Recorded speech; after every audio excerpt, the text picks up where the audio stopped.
Dubey sir, you can unmute and start. Okay. So good morning, friends. It's a pleasure to be back again this Sunday. And our speaker this morning is Mr. S. Gopalan. Mr. Gopalan doesn't need any introduction to before this group because he is well known. He has spoken even earlier. But I just want to mention that his association with Valley School and Krishnamurti teachings has been for more than 4 decades. He's a very good speaker, as we all know. And I want to extend a very warm welcome to him and also thank him for accepting our invitation to speak before this group. Mr. Gopalan is going to talk to us on reverse engineering. So for those of us who are not engineers, they should be intimidated. This is a critical tool for understanding. Mr. Gopalan knows the format. He can speak for as long as he wants, and then it will be open for questions and answers. So, sir, please go ahead, unmute yourself, and you can begin now. Thank you once again.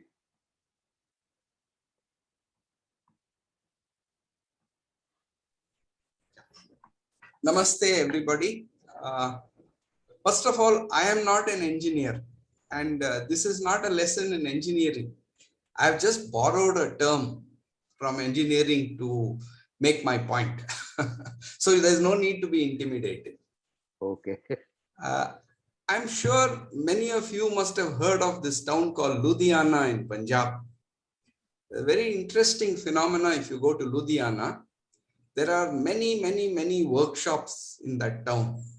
You can take any machine to any of these workshops and they have the capability to take it apart to every single component, then look at those components and make another machine which will do work just as well.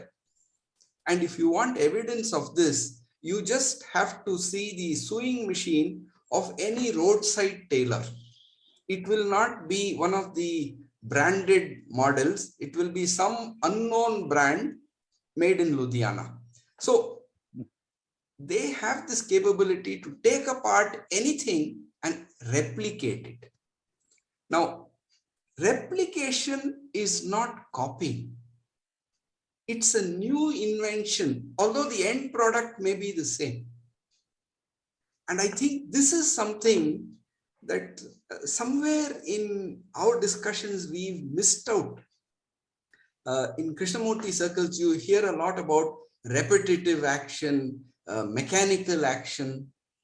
But is there really anything such as a repetitive action? This is part of what I am trying to raise today. So most of us know how to make a cup of tea. You heat the water. When it comes to a boil, you add the tea leaf, you give it 2 or 3 minutes, strain, add milk and sugar. Whenever you make a cup of tea, the process is identical. Is it a repetitive process, or every time we make the cup of tea, it's a new process? Can a human being ever be repetitive and mechanical? Because the human being is changing continuously, moment to moment to moment. So it's never the same person doing the act. So how can there be this quality of repetition? The word repetition and mechanical, these have come from the industrial age. When we see a machine, you put on the switch and it goes on working again and again and again without getting tired. And we bring that simile to the human mind. But a machine is not capable of attention. A living being, and particularly the human being, is capable of attention. So when attention is given to something, it's the human being in his entirety who's participating. And that's a dynamic human being. Therefore, is not every moment actually new? There is no such thing as repetition, is there? So learning is ever new. And reverse engineering is simply a technological name from engineering, which implies that there is complete attention to what is being observed, does it not?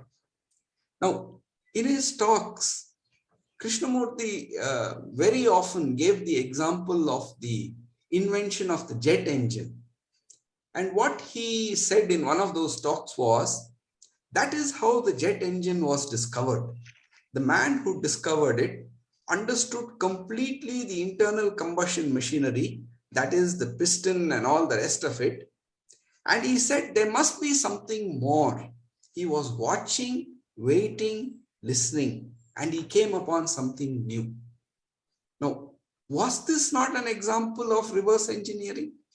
The man understood the piston engine process completely, and then understanding that, he invented something new. So there was no repetition in that. Krishnamurti has also at a different place asked, what is there to learn? Which initially sounds very, very contradictory.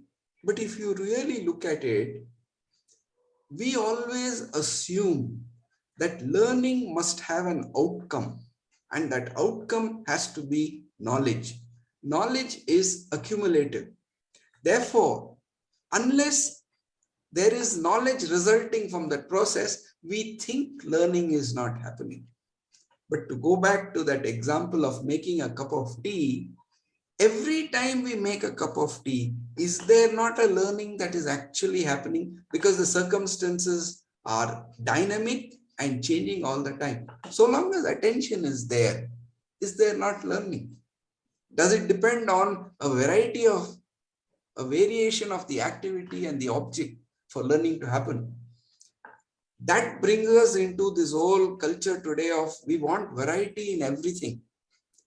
I think in a sense that's a wrong turn, particularly in education that we have taken and which we are encouraging with disastrous consequences.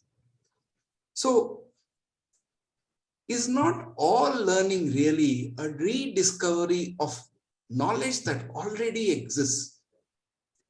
Now, may not agree with this, but I would like to just go off track a little bit. Is there such a thing as innate knowledge? We think knowledge comes through the process of experience. But is there something called an innate knowledge which exists? Because if, according to this whole quantum physics, energy manifests as matter, that manifestation is within a framework of a certain memory. Oxygen has this fixed pattern. Nitrogen has this fixed pattern. This knowledge must exist before the manifestation happens. That means this knowledge must be existing in the energy itself. And therefore, all knowledge of the universe must already be existing in the energy itself. To that, the human being adds his knowledge of experience, which he identifies with himself. So there is innate knowledge and there is also this accumulated knowledge. So is there any new knowledge ever discovered? So what is there to learn? All knowledge already exists. It's only to be rediscovered. So the process of learning is facilitated by observation. Now, when something is involved and complicated, this process of observation can be facilitated by somebody who has an insight of the whole issue, who breaks it down into steps. For example, in many of his talks, Krishnamurti used to break down the process of desire. Typically, he would say, you see the shirt or the dress or the sari or whatever it is in the window, then you go inside and touch it, which is seeing, touching, contact. From that contact sensation, then thought comes in and says, how nice it would be if I have that blue shirt. Thought creates the image of you in that dark blue shirt or sari or whatever it is. At that moment, desire is born. Now, is Krishnamurti giving us information about the process of desire? He makes clear again and again and again in every talk that his talk is not a lecture. It is not giving information. So what is he doing in this process? By breaking down the process of desire into these components, is he not facilitating the listener to understand these components and get the insight which Krishnamurti himself had about the whole process of desire? Is this not reverse engineering? Step by step, he takes you through the issue, but the objective is the listener has to see for himself. In that only is there learning. Now, from that, I would jump to a larger question. Does all learning involve such a process of reverse engineering?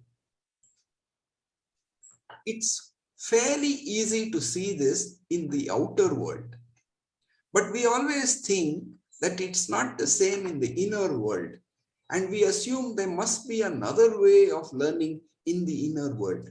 But is there any other way of learning except to see for oneself, whether it's the outer world or whether it's the inner world? Which means reverse engineering has to take place in the outer and the inner for learning to happen. So then the question comes, what is the role of a teacher in this process of facilitating reverse engineering? Now, Krishnamurti is one of those unique seers who has negated all help in this discovery of the inner.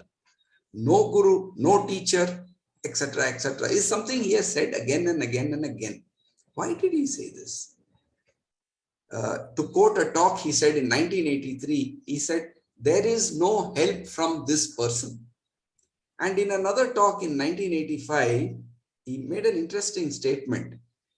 He said, you must really become helpless to find the real thing. If you are helpless, actually helpless, that means there is no help whatsoever from anybody, from any book, from any person, from any environment, then you are in that state of real helplessness, then something takes place. Then you begin to see things. So, what does this not point to? Does it not point to the fact that when there is no help from outside, the only thing you can do is see for yourself, because that's the only way learning happens. And therefore, the age-old idea we have that learning comes from another person, whom we call the guru, is a fallacy. The guru is a facilitator who breaks down the process to facilitate the insight in the observer. But the observer has to see for himself and get the insight. Now, are not all seers, whether it is Krishnamurti, Ramana Maharishi, Sri Ramakrishna, all of them, did they not do the same thing? They facilitated reverse engineering. They did it through talks and discussions, similes, metaphors, parables, stories, even funny stories which we call jokes.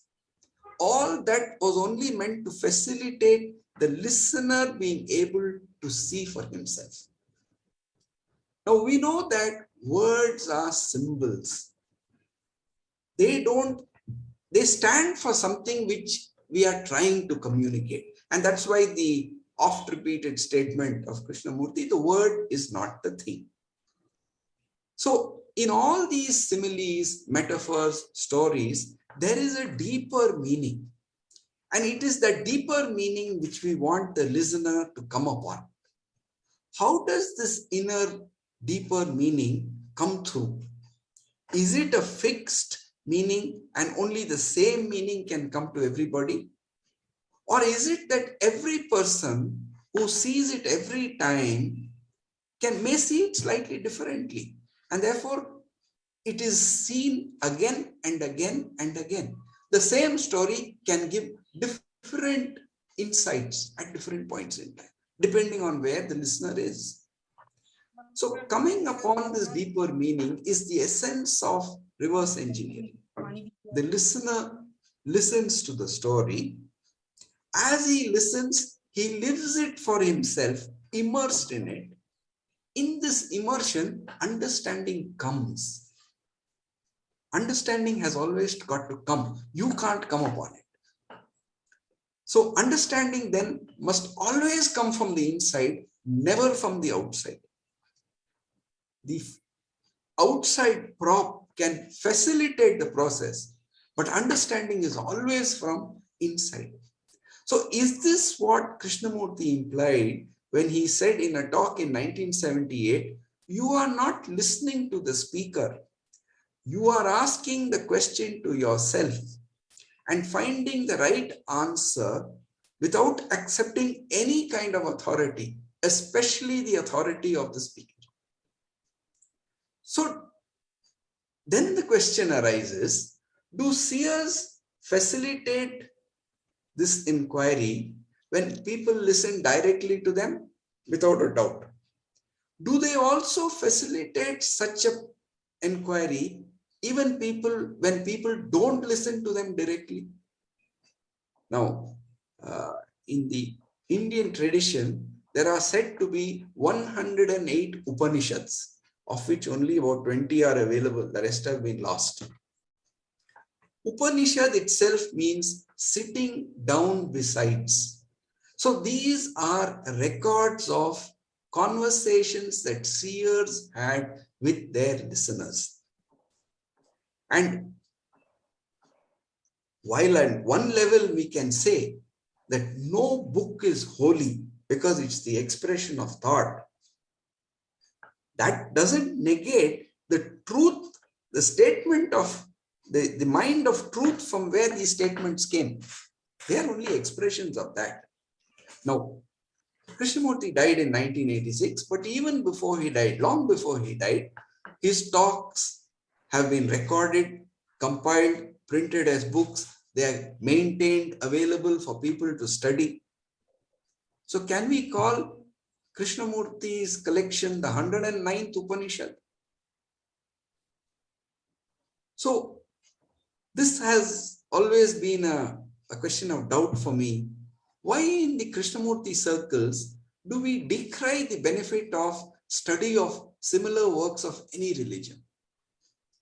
Is it because Krishnamurti said, if you can read the story of mankind, which is a story of yourself, then you don't have to read a single book. And Krishnamurti made it clear that he had not studied any of these books. Have we just literally taken that statement without seeing the environment and the position from where he made that statement? And therefore we have said that study of any of these books is only tradition. But then study of Krishnamurti is also only a tradition. So have we misunderstood this whole legacy that we now have with us on tradition? I think it's a very, very misunderstood legacy, and that is skewing our understanding. Krishnamurti many times made this statement, please don't accept anything that the speaker says unless you see it for yourself completely. Deny everything everybody says, psychologically, especially the speaker.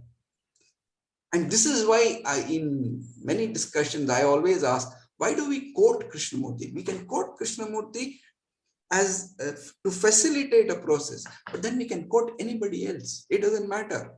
The quote has no authority. It is only meant to facilitate the inquiry, but the inquiry has to come from oneself. Now, in India, with the weight of the culture and tradition that we have, are we able to do this? Or we have a deep conditioning that anybody who talks like this, we put him on a pedestal. And as Krishnamurti said, you put him on a pedestal and then you kill him, right? Are we doing the same? So tradition is tradition only if it is blindly followed, which means no inquiry. But if you are doing what he says, tearing apart what he has said to pieces and getting one's own understanding, then reverse engineering is happening, and which means that the listener is coming to his insight that he had. Is it then following tradition at all? In 1973, Krishnamurti made an interesting statement, which I brought before this forum many, many times, but he made it only that 1 year. He said, wisdom is the daughter of truth and intelligence is the daughter of wisdom, right? And as I said earlier, I haven't seen any major discussion about this. Partly, I think it's because in our day-to-day interaction, these three words are simply interchangeable words: truth, wisdom, intelligence. We think they stand for the same thing.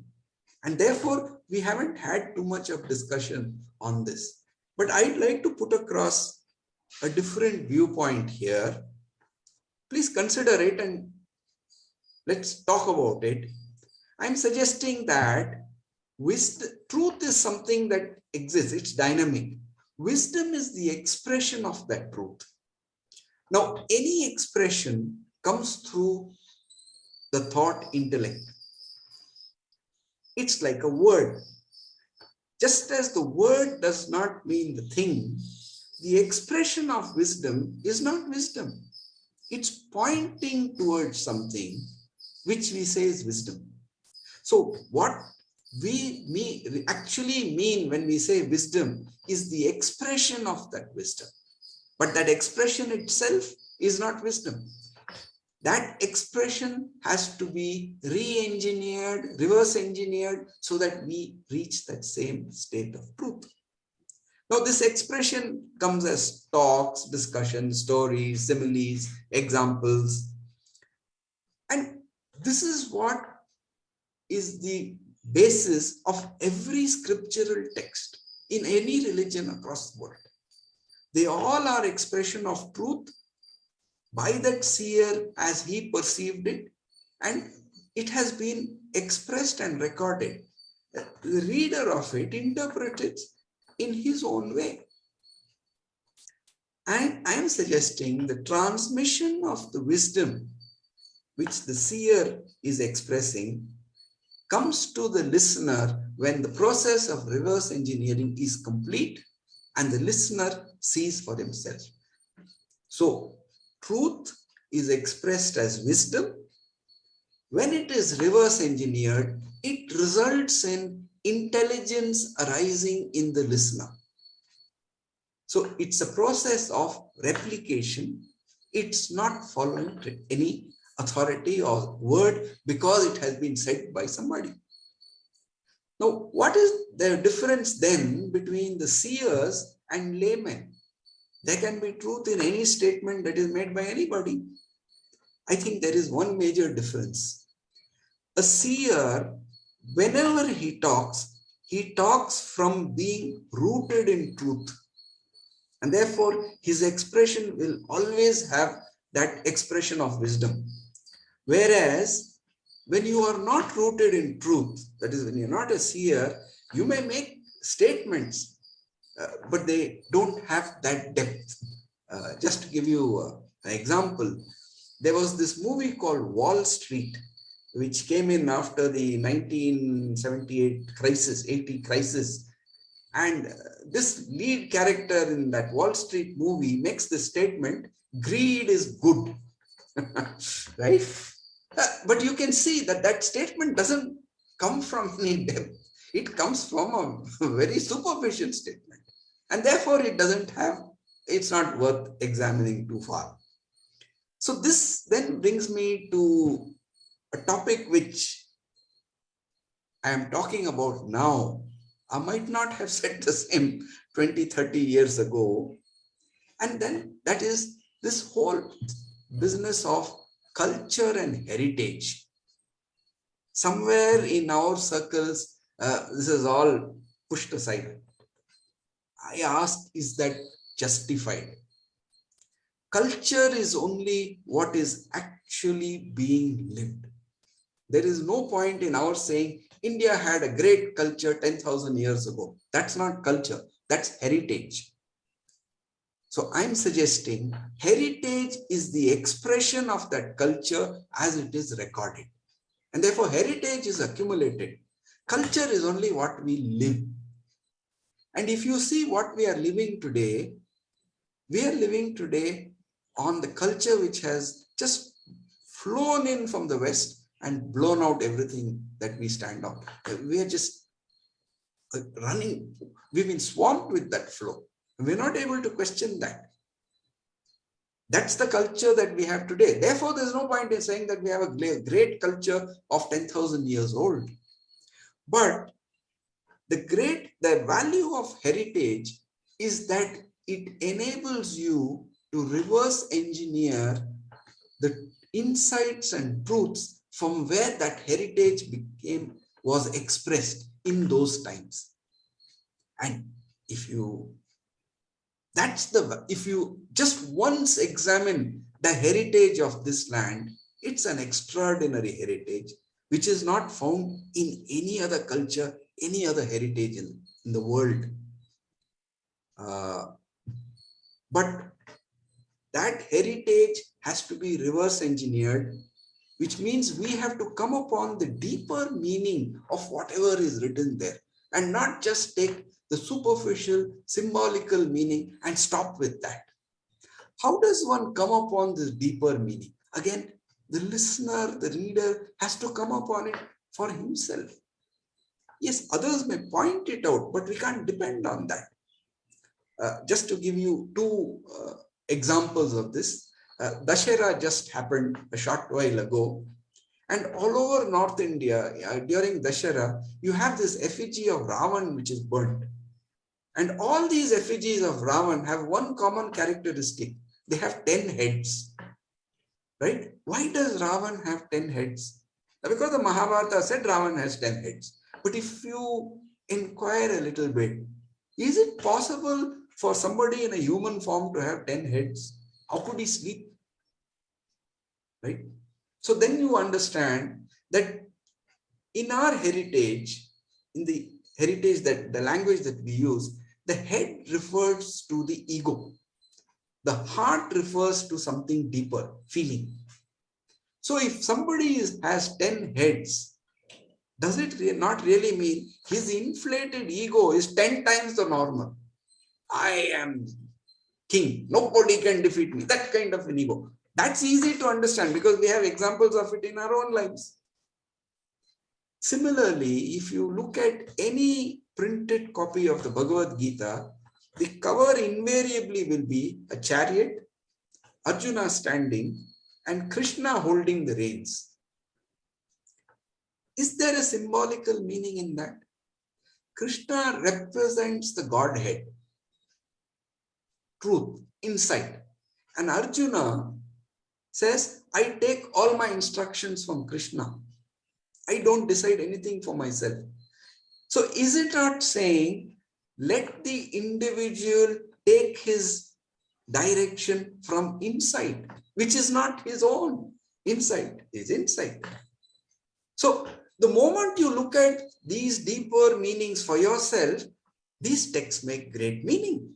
So the person who expressed it must have expressed it from such a thing. It's speculation, but that doesn't matter. That one's own insight is worth it for its own insight. It doesn't need a validation from anybody else. If that meaning which I attribute to it makes sense, then it makes sense. So my question which I would like to raise, or rather two questions I'd like to raise today, but anything else too you can raise. Have listeners of Krishnamurti blindsided themselves by refusing to read anything else or refusing to study anything else? Saying not necessary. And has this happened because they have accepted literally whatever they have heard Krishnamurti say without reverse engineering what they have heard and bringing the understanding to themselves? This is my question which I would like to raise today. Thank you. Thank you, Mr. Gopalan. Very interesting discourse. A few points before we take questions. I think you mentioned about the state of not knowing. I think we all have experience in our life where, any issue that is before us, and we go on thinking, trying to find out or trying to find a way out of it. And a stage comes when we really don't know. And then something happens. So that is a very important stage for us to remember. Because normally, our intellect is something which never allows us to accept that I don't know. I can always have a way out. That's the problem. To your question, it's not directly an answer, but an anecdote I would like to mention before we go to Dinesh Wagmare, who has raised his hand. A very senior trustee of KFI talked to Krishnaji. This was told to me by Halyaji, Mr. Halyachari. And he said, sir, I have been with you for 40 years now, and I've heard most of your lectures. And if somebody answers, I can give similar answers, in fact, using the same words. So is there, what I say, is it not true? Then Krishnaji said, no, sir, what you say is true, but there is no truth in it because you are not living the teachings. So I entirely agree with you that if somebody says that you only read Krishnamurti and nothing else, I think you become blind. You don't want to see the light outside. And basically, Krishnaji never stopped anybody from doing anything. He left it entirely to us to find out what we are. And unless we have an open mind and put all our energy on observing something in detail, nothing will happen. Krishnamurti remains an intellectual discussion. I think I'll close here because there are too many hands raised now. We'll go to Mr. Dinesh Wagmare first, and then to, I don't see the name, Moto Ji, and then Ravi. Yes, Dinesh Ji, please unmute yourself. Are you able to listen to me, sir? Yes. Sir, I'm very sorry, but today I'm having a very difference of opinion with Gopalan sir, because I'm myself is engineer, and I have done a lot of reverse engineering and developed many products in my career. So basically reverse engineering, basically you are having a known product available with you. And on that you do the coordinate measuring and all that, and you get the replication of the product. That is okay, what Gopalan sir said. But basically you are having a known product available with you and you replicate it. So how do you replicate? You take various coordinates and all that. You do the reverse, and that is called the reverse engineering. You, of course, you take down all products separately, and then you measure it, and then you make it. But whereas in case of spirituality, we are trying to find out or explore rather an unknown thing. So here is the difference, basic difference, that we are going for a finding out or exploring unknown thing. And whatever the teacher or whatever the guru or whatever he is saying, it is just to mature our intellect. Particularly if I also use the tradition, then it is in Gyan Marg. What is the basic aim? Aim is just to mature the person intellectually, so that intellectual doesn't come in between or doesn't come as a hurdle, and he should give the way to the another instrument. Either here the intellect is used as an instrument, whereas that instrument should not become hurdle, and another instrument of awareness is to be used for the further journey. So there is a basic difference, sir. So that also I would like your views. So basically we are what reverse engineering, we are in reverse engineering, we are dealing with a known product, whereas here we are dealing with the unknown thing. And even Krishnamurti has also said the same thing, that freedom from, and here we are dealing with the freedom. So freedom from the known is attention into unknown. So freedom, we are looking for the freedom here. Whereas in reverse engineering, we are with the instrument, we are making or a product, same product, or yes, as you said, we also face the same thing. We replicate the product, but the product, you said that the process remains. You said that process varies. No, process remains the same. But yes, result varies with the environmental conditions, machine conditions, and other things. So we normally provide their tolerance. Whereas here, the entire what we are doing, we are trying to cut down, or we are just trying to remove our ignorance. So here there is a basic difference. We are dealing here with a separate thing altogether. Even this Arvind has used a different word for it. He has used the right word, synthesis. He has come out with a synthesis of yoga. So synthesis is the right word, not the reverse engineering. That's what my views are. So I think here the process entirely is different. And Make it so, brief. Make it brief. Yeah. Okay. So right now this is enough. Let others talk. Then I will again come into. But Dinesh ji, I would like to ask you, this whole thing of spirituality, right? Spirit means what? Something beyond the realm of thought intellect. Now, whatever comes in the realm of thought intellect is a product. It's an object.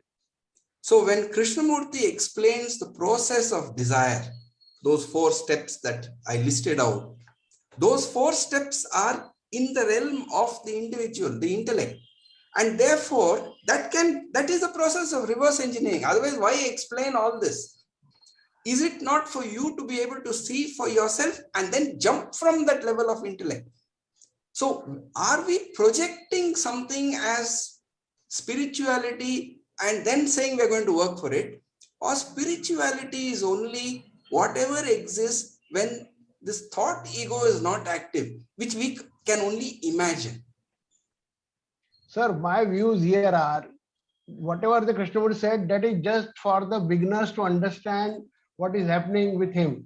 So that's just a beginning process. So he has to just for maturing the intellect.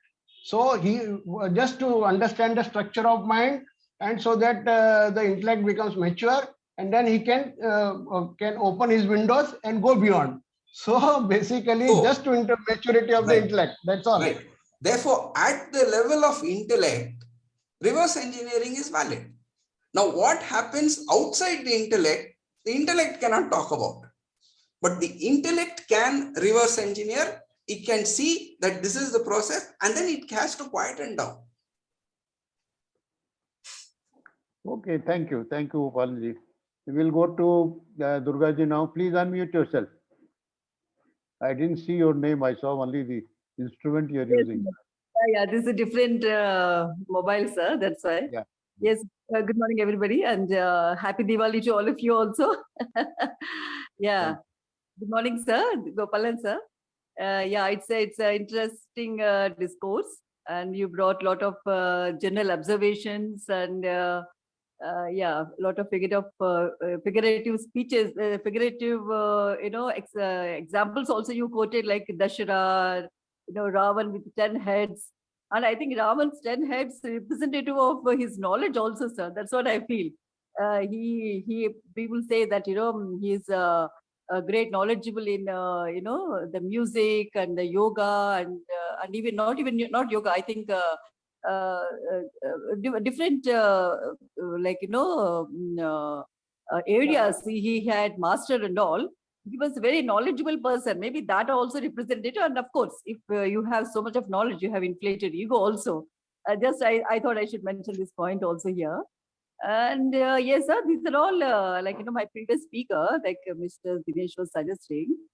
We have to use all these tools, all these things that are available to all of us, like this history, this culture, this tradition. And I think the wisdom and intelligence remains, you don't get stuck with them. There are only small tools for you to go beyond, that's what I feel, that's what my take is on Krishnaji's teaching, because he is speaking from greater depths. Of course, he does say don't read any books and all, read the book of your life. But I think unless and until we go plunge into the deeper levels of our own life's experiences and see and validate and observe them on a minute to minute basis, things don't fall in place for us. You know, like to comprehend what he's saying, you know, from what heights and what depths he is saying, you really need to exercise all your options that are available to you, available with you. And definitely our the 5 million year old heritage, we are like, you know, we are definitely we are all these things are at our disposal compared to the Western people. So these Upanishads, and if you look at them deeply, they are not saying anything different from what Krishna is saying. But the thing is, where are we in them? You know, have we really gone up there? Are we really only, you know, on the surface? Even if we are on the surface, so what? So maybe this is a beginning, and the beginning matters, and how it where it goes and how far it takes. It is not in nobody's hands. It's what matters is, are you really at it? Are you really exploring the deeper things, or are you really happy with the surface level of things? Or you know, I think these are questions one needs to keep asking oneself. And I think I think it's a rather and he says you know, that you used the example of tools and engineering and all. I think of the tools we can use them, but when we leave them and when we start exploring, and he uses the word creation. Creation is the place, he says, you enter into that world of creation. That means you have to leave all these things, and then and there is only exploration, there is only questioning, there is inquiring, that's all. Very clear, you don't even know about that. And the word I want to bring this word here, the creation is the word he uses. And the tools are basic tools. The tools which are available to us, they are the tools you have to use. But when you know how to leave them and go beyond them, maybe something else starts happening to you. That's all I have to say, sir. Thank you so much. Thank you. Thank you. We'll go to Ravi now. Yes, Ravi, please. Good morning and happy Diwali to all of you. Gopalanji mentioned 108 Upanishad and Krishnamurti as a 109 Upanishad. I doubt upon that if 108 Upanishad couldn't take us to the truth, how could this 109 Upanishad will take us to the truth? Because all this learning and studying those things makes me or anybody else rigid and have a feeling that I do know, I have reached, I have arrived, and that stops the inquiry. So I am in the state that I may drop Krishnamurti as well, because I feel that I am getting conditioned to him as well, and my inquiry is getting being in hurdles. And the second thing he mentioned about that wisdom is a truth, daughter of the truth, and intelligence is the daughter of wisdom. I feel that thought creates the intelligence and wisdom. I may be wrong, but in reverse engineering, I use a lot of thought and thinking process to understand and fragment all those whatever Krishnamurti or scriptures I never read though, but whatever comes in stories or form, I do just break it down and to understand them, and it helps me a lot, just like reverse engineering. So I use a lot of thought and thinking to understand that thing. Thank you. No, I'd just like to respond to, I think there's a slight misunderstanding. When I said Krishnamurti, is he not the 109th Upanishad? I meant that it is a set of material which we have kept there on the bookshelf along with the other 108 Upanishads, right? They're all there, which means they are not part of us. That is one. The second error I think we tend to make is in these discussions, we tend to go to the other extreme and condemn thought and intellect completely. I think the strength of the human being is that he has the capability of thinking and intellect. We should not let that take over. That's our problem. But a very sharp intellect is necessary to frame the correct question. Otherwise, it frames the wrong question. So the intellect is a very, very powerful and valuable tool, but you don't let the tool take over. And somewhere in our practice, you see, human beings have the ability to calculate. Today, everybody wants even 2 plus 2, they want to use their the calculator on the computer, on their phone, right? We have the capability, but we are drawn towards letting the tool take over our living. Now, can there be that awareness and intelligently use the tool? That responsibility is always with the individual, is it not? So we should not condemn thought and intellect like that. I think it's an enormous tool that we have. That's the human opportunity. We have to build on it. I think that is the only tool we have. Yes. Yes. Dr. Harshad Parikh. Yes, sir. Yes. Are you able to hear my voice? Yes. Thank you, Dubey-ji, and thank you, Gopalan-ji. It seems to me that human beings, most of us, we really do not want to change, or in a deeper sense. And this is expressed by Duryodhana in Mahabharata. And he says, I know what is dharma and what is adharma, but I cannot live according to dharma. So already given up. And most human beings generally, because to change at the core, it means that it requires a very, very acute observation of our own mind, how it is working. So generally, when like children, they are curious about butterfly or a flower, and then we go to school and college and we acquire a lot of knowledge and we use our mind to understand the outside world. And that is where I think only when we become curious about what is happening within us, like what is this anger? How does it come? Is it really possible to be free to observe it when it is arising? It is possible to look at the beginning of a thought. So only when such questions arise, or in another word, who am I? That kind of inquiry, when it comes, and then we become very silent and begin to look at what is happening within us. And in that, there is a real learning happens.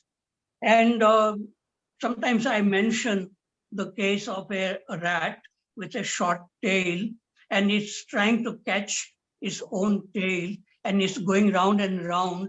And that is a mechanical action. And the rat is so much involved in going round and round that doesn't see that there are people around and they are laughing. And then somebody touches the rat and the rat goes straight and escape. So that kind of touching, when it happens to our mind, by reading Upanishad or Krishnamurti, and we begin to be very, very curious to look at our own mind, how these thoughts are arising. And that itself requires some kind of freedom, because Krishnaji says, freedom is at the beginning, sometimes he says. But I think that kind of freedom comes when we are reading something very, very interesting of Buddha or Krishnamurti or Upanishad, and then something happens within us and we begin to observe our own mind. And when we are able to do that, then we can learn. We don't need to read the books of Krishnamurti or Upanishad, but there is a book is being written every day in our own mind, and we begin to read it, and in that there's a direct learning, and it is a kind of a cleaning process which goes on day after day, and not gathering that knowledge, but observing. So that kind of observation, a clear looking or which Krishnaji calls choiceless awareness or intelligence, as long as it is not awakened, a person will keep on reading, keep on gathering knowledge, keep on asking questions, intellectual questions, and nothing can happen. So you are right, Gopalan sir, that we have to really look clearly what is happening within us, like fear, anger, jealousy.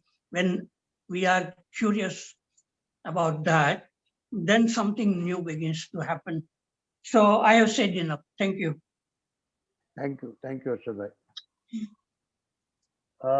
Verma ji, Mr. Pradeep Verma, please. Yes, sir. Am I audible, sir? Yes, yes. Okay. Thank you. You see, one word which we all love so much is whole, W-H-O-L-E, whole. J.K. talked about it whole throughout his life. But every time we go on dividing things, and ultimately, probably, then we appreciate reverse engineering, another word that was new to me. I was thinking all the time, reverse I knew, but reverse engineering I had no idea. So we go on dividing things. We have divided life, which is whole, into biology, psychology, psychiatry, and number of disciplines, you see. And you see the result in society, what is happening when we have become specialized in different things. Then, so we are appreciating Ludhiana skill that way, knowing it too well that whole is greater than the sum of parts. And we are appreciating that way the components, you see, the components, and we know that human mind run by thoughts is always limited and picks up certain things only. So how to achieve whole, but through listening to Gopalanji, I could see that understanding can be achieved through mechanical mind also. He has given a lot of emphasis on intellect, fortunately today, otherwise we have been as if it is something to be ignored, you see. So intellect, for the first time I saw that through that only, because inquiry, the real inquiry is through intellect only. So ultimately it's very comforting that way. But do we, now then you say that up to, you go up to that, intellect takes you up to that, and then you jump, as if we know that then the red litmus becomes white, or this thing green or something like that. There is a signal that now intellect goes and intelligence appears. So this is my ignorance I am talking about. If there is no that point, whether we know that point when I have to be, and who decides that my intellect is now up to this, and now intelligence comes in and takes me along. So these things are these are very important things. We have been using this word experiencing. Some people have been denying all that. There is no experiencing, feeling and all that, but experiencing whatever messages come from the so-called outside world. How one experiences that? How one experiences that with cognition naturally. Otherwise, if it passes without my cognition, then it doesn't become experience only. So likewise, so many points are there. I'm struggling with that. For example, moment to moment awareness. Moment, gap, moment to moment awareness. You may be thinking that I am gripped by words, but that words only, and you say that the meaning, and one has to go beyond words, interlegre and all those things, but words are important. You see, man is a psychosomatic organism, we know, but we divide it into biology, psychology, and this thing like that. And in psychology, depth psychology. So we love dividing. And that thing is dividing to make one understand and become whole. So this has been my dilemma all through. Are we doing reverse things to attain something, to become whole? Then seeing clearly, invariably I have heard this thing, everything becomes clear. Clear for what? Clarity for what? What relationship life has with it, the energy has with it. Ultimately, seeing clearly means what? If I can't see clearly, seeing clearly means action will follow through me. Definitely. That way I can understand. But simply seeing clearly per se has no meaning. It has to have some relevance to my life or to anybody's life or life in general. I am the world and all that thing comes. So these things are there in my mind. And the nature of time, is it cyclic? Is it never, it doesn't repeat? And all those things. So I think these are enough questions for me, although I had so many questions reading reading Gopalan Saab's book, Infinity, and that Infinity, Eternity, 1+1. A number of things I have to make clear, but today let others also ask questions. But these are my questions, and thank you very much if you can respond to that. Vermaji, I think this is the first time I've heard you talk so much in the discussion, and it's great. I think you brought up a lot of issues. Each one of them can be the topic of an investigation for one Sunday. But very briefly, what I would like to I'll only make one point and stop. That example which Krishnamurti gave when he broke down the process of desire, and then he made that statement, when thought imagines itself wearing the shirt, desire rises. Now that is Krishnamurti's statement. Am I aware of this happening in myself? That's the watchfulness, and that's my life journey. Krishnamurti gave a pointer. He's only a pointer, he's only pointing a direction. I have to take the responsibility for myself. And I think in all this, because time is, you touched on time. Time is again something we talk a lot in these circles. Time comes into existence only when I come into existence, does it not? If there is no I, where is the time? So it all comes down to me understanding I. There's only that one thing. I just, not as information, but really to understand it so that I don't have that sense of I anymore. Again, that is my imagination, because people have said there is a state where there is no I. So this is the loop we are caught in. And I think it's just what I really like what you have done. You keep raising these questions. Those questions have to remain. We don't need answers for them, but the questions have to remain. And I think that brings its own insight at some point, wherever it is to happen. Thank you. Thank you. We'll go to Mr. Shankar. Mr. Shankar Rao, please. Good morning, Gopalan sir. I always wait to hear you because you're one of the speakers who speak sense. From what I understand is, as Krishnaji says, God is an idea. He has never said, unfortunately, I should say, that spirituality is also an idea, because there is nothing like spirituality. In fact, what is there is pure science. Science to understand that we are all living in the world of thought, and that thought is created out of words and symbols and pictures. And those words have some meanings, and we created those meanings. As he says, the word is not the thing. So these words, the pictures, these are creating the thoughts. And in reality, there is nothing there at the moment. So we got stuck in the world of thoughts, world of words, world of meanings, world of pictures, and meaning to those pictures, and world of actions, physical actions. And we gave meaning to every movement of the body, every action, and we call it, and we created something called world around all these things. and we are living in that. And because of, and not only that, this so-called world of thoughts also created a lot of concepts called relationship, comparison, governance, country, religion, a lot of things. And we all are living in that too. As Agmare Sahib said, freedom from the known. Once we understand that this so-called knowledge made of thoughts, words, pictures, meanings, we got stuck up in this. And because of that only there is suffering.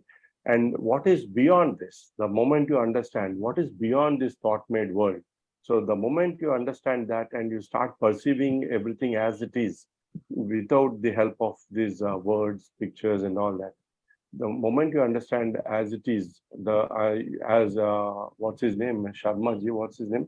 Blue shirt, yeah, Verma ji. Verma ji is asking, what is there to see clearly? Sir, the whole so-called spirituality is there in seeing clearly only. Because we always perceive through meaning. Through meaning. When I see you, the moment I see you, if I see you are a human being, finished, thought has entered. The moment I see my body and I say, this is my body, the thought has entered. So the body never said, it is, I'm a human being, I'm a body and all that. It is the mind which is saying, this is a body, this is a human being. So, as Gopalan also said, Krishna ji said, this is a t-shirt, and when I see this, there's a desire. See, in spirituality, if somebody serious people are here, there are levels of understanding. If you are seeing the t-shirt, definitely there is a desire. Can you see the t-shirt as a cloth? It is only a cloth. No, it is only a thread. No, it is only it is only clay. So everything in this world is only clay. The laptop, the human body, the animal body. Okay, though we live in relative world, knowing she is my wife, this is my computer, but that is for relative sake. But in fact, also you should know that there's no t-shirt, there's no body, there's no laptop, nothing. It's all coming from the earth only. So we can destroy the whole physical world with this is all earth. Coming to the mental world, we can destroy the whole thing, saying these are words and pictures, and we give meaning to those words, these actions, we give meaning to these actions. So there also we can destroy, because it's all created by human mind. So we eliminated the physical world, we eliminated the mental world. So what is left is only the answer to the Verma Sahib, seeing as it is. You may say, if I see as it is, how can I perform in this world? Sir, you continue to perform. This is a game. We are already in the PUBG game made of words, pictures, meanings. So in this so-called religion, relationship, this is all PUBG game. We are in economy, Zoom meetings, spiritual teachings, and all that is the PUBG game. We are already in the game. You play the game knowingly that it is game. The fact is, this is all created out of thought. And one more last thing I want to say is, Buddha stopped saying that sensation is everything, because at the time of Buddha, the science was not so evolved. But now we know the sensation is nothing but repulsion of electrons. And from that, electromagnetic wave gets created and it goes to the brain. The brain decodes that electromagnetic wave and recognizes what that so-called sensation is. So there's nothing like sensations, only electromagnetic wave. And we experience, we perceive, we experience only electromagnetic waves. Though it appears to us, we perceive the whole world. If I perceive my wife, I perceive something. We don't perceive anything. The mind perceives only, the brain perceives only the electromagnetic waves. Thank you. I have taken a lot. And last thing I want to say, a quote. This world is an expression of God. Expression is not truth. As word is not the thing, word is the expression of the thing. In the same way, this world is expression of God. Thank you so much. Bye. Mr. Shankar, just a quick response to a few things that you said. Yes, Krishnamurti did say that God is the creation of thought. But you know, at the end of every set of public talks, he always brought this point that when thought has quietened down, that which is beyond thought, the immeasurable, the sacred, call it what you will, that enters. So to me, that is spirituality, that which is beyond thought. And do you need somebody to confirm to you that there is something beyond thought? I don't think so, because we all know there is something called a life in us. And when it's gone, we say it's dead. So there is something beyond thought that is self-evident. What I think we miss out to understand is that all the things that you said we are doing, breaking it down, eliminating physical, mental, one by one, is the process of thought dividing. And that will never reach that end. So can thought stop dividing and just do its function? It has a function. We can't eliminate thought. Thought has a function. But if you let it go into areas where it's not required to act, then we have the confusion that we have. And third thing I would like to point out is, one of the reasons why we are caught in this where we are is actually the education we have had for the last 150, 200 years. We have, the human being is a head and a heart. Head is the intellect. Heart is what you said, relationship. That's not of the intellect. Feeling is not of the intellect. But our education has completely left out that quality of the heart, and it has only stuck to the head. Because it can't talk anything about the heart, it says don't talk about it, don't include it at all. And therefore we have created this monstrosity where everything is intellect, and then that's a trap that we have got caught in. If you see that you are caught in a trap, then you will step back. But that's an individual journey, and why should we say that all millions of people should change? You change first is the task I would give myself. Change and see what happens. Thank you. Thank you, Mr. Gopalan. Yes, Dineshji. Are you able to listen to me, sir? Sorry, sir, but still I am having the reservation about the word reverse engineering, which you have now introduced, new word. Basically, reverse engineering. You can leave reverse engineering. We can talk other things. No. There should not be any non-clarity, sir. It is used for the making new thing. Whereas, as you said, yourself said, we are talking here about the new change in ourselves, or total transformation we are looking for, or and that is based on your experiencing and your cognizance of the change of state.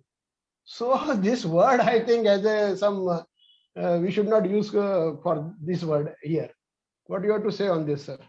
No, I see there is I thought about this quite a bit before I used it. All right. At the level of intellect, right? This is all we can do, reverse engineer. The things you are talking about, which is beyond intellect, we can't imagine. Therefore, even in reverse engineering, if you literally stick to that example, you can open out a machine and replicate all the parts. That doesn't create a new machine. There has to be a particular order and sequence and intelligence with which that is assembled. That is not of thought, right? That balancing, if I call it, is something dynamic. That's the creativity that comes in. But you see, these things flow into one another. Creativity uses intellect. The expression of that creativity comes to us through intellect.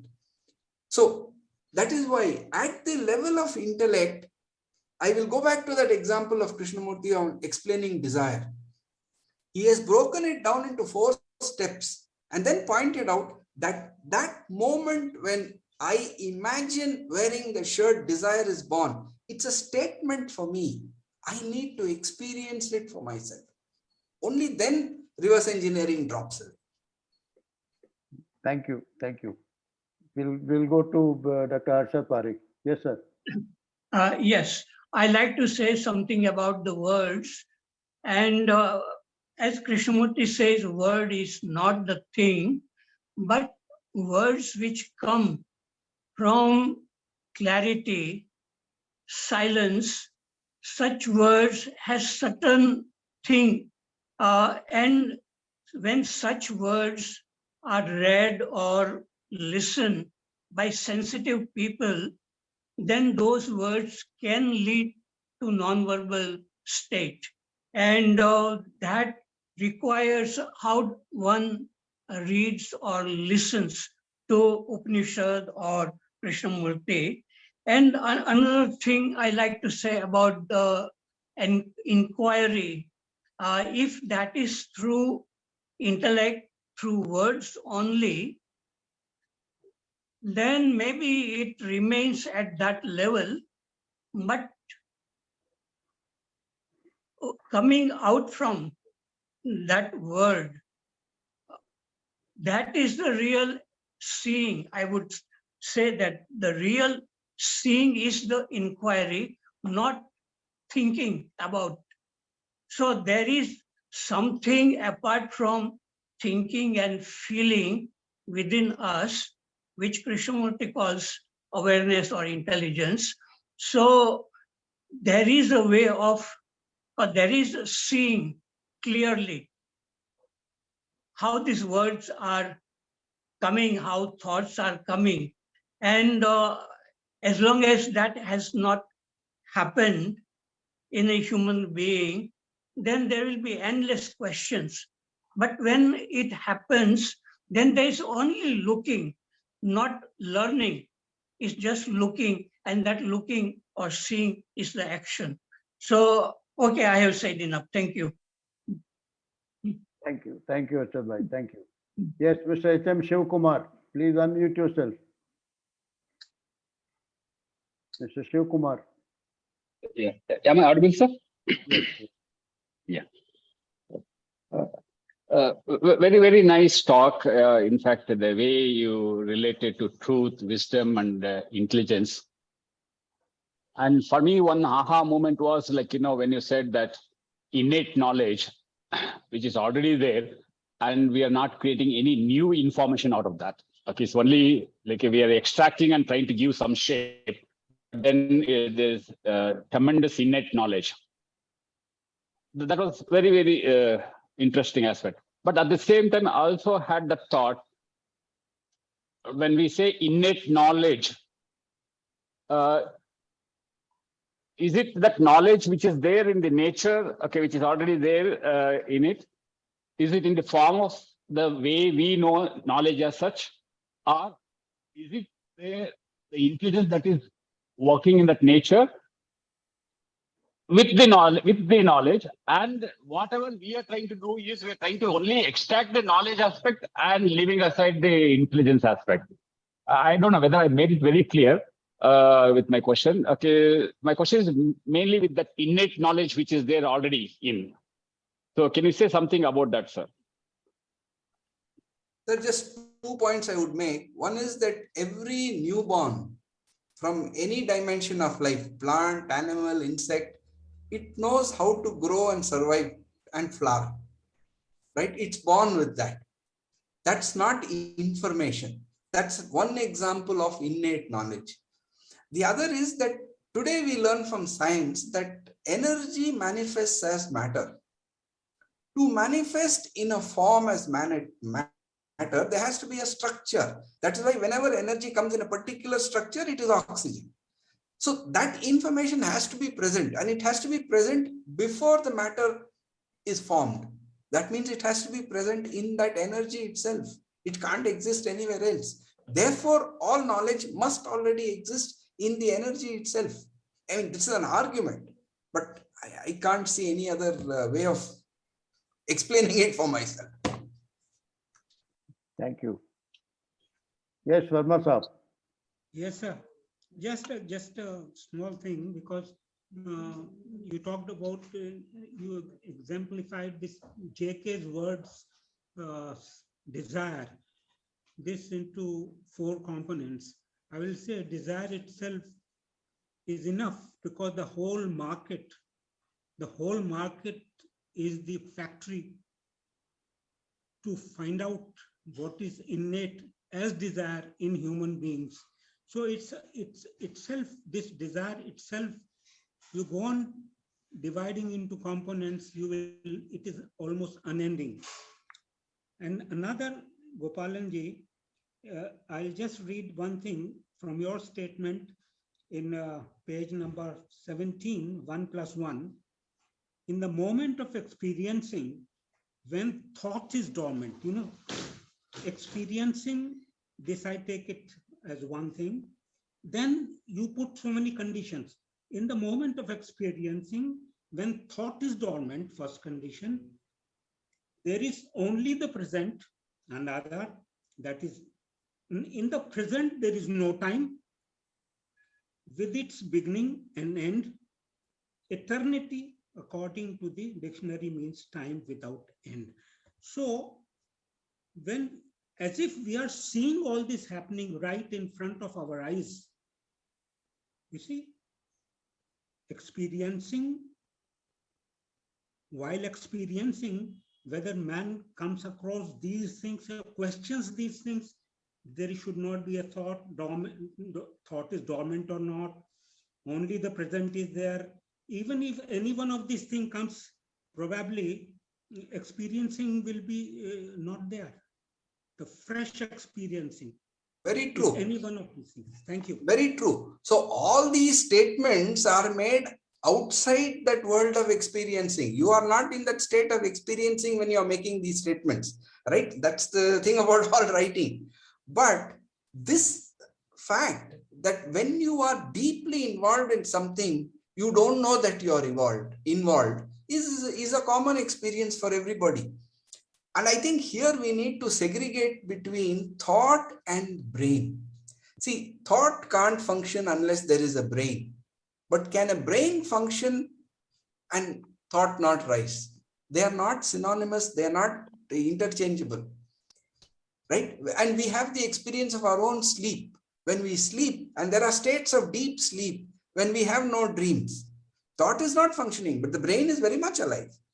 So brain and thought are not interchangeable. I think it's the capable. See, even insight is a capability of the brain. Without a brain, you can't have insight.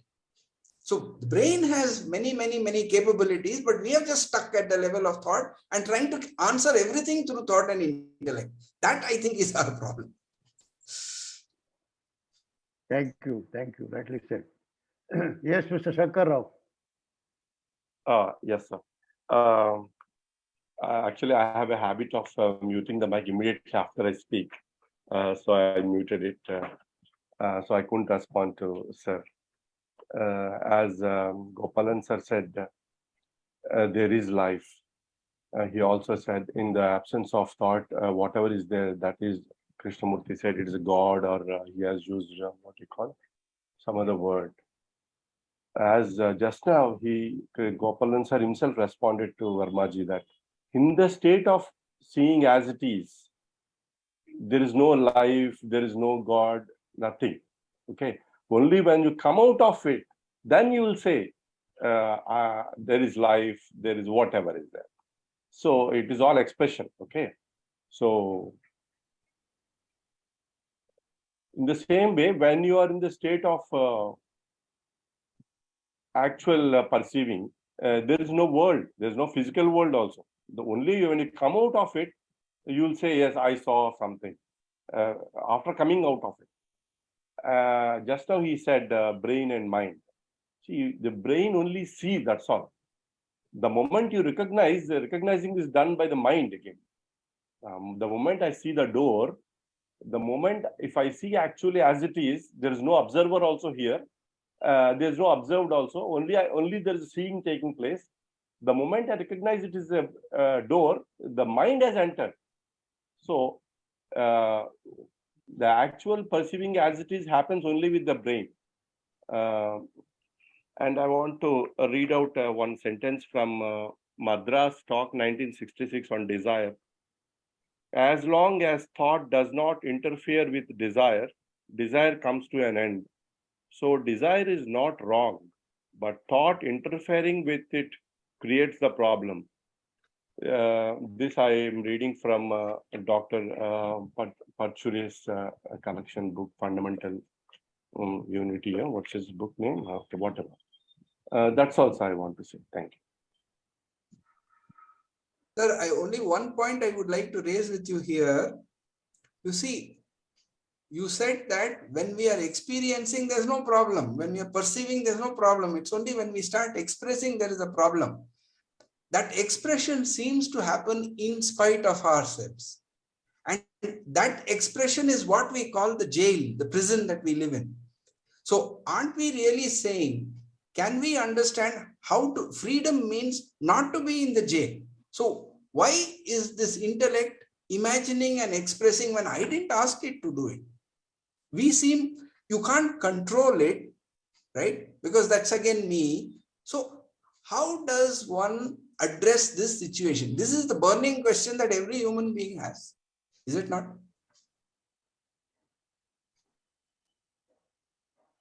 Thank you. Thank you. I think we have come to the close of the session now. So I want to thank Mr. Gopalan for bringing out such a interesting subject for talk, which brought out so many questions and very interesting ones, of course. Next Sunday, we'll have Dr. Richa Sharma. She is professor in the Tata Institute of Social Sciences, Bombay. So she is going to talk to us on Krishnamurti's message to me, be courageous. So I'll request all of you, if you're free, please do join and join us for this lecture next Sunday at 11 a.m. And Thank you very much. Thank you. Thank Thank you, you very Gopalan much. sir, for being with us. Thank you. Thank you. Thank you very much, Dubey sir. Thanks Thank to you. every participant. Modak, please end it.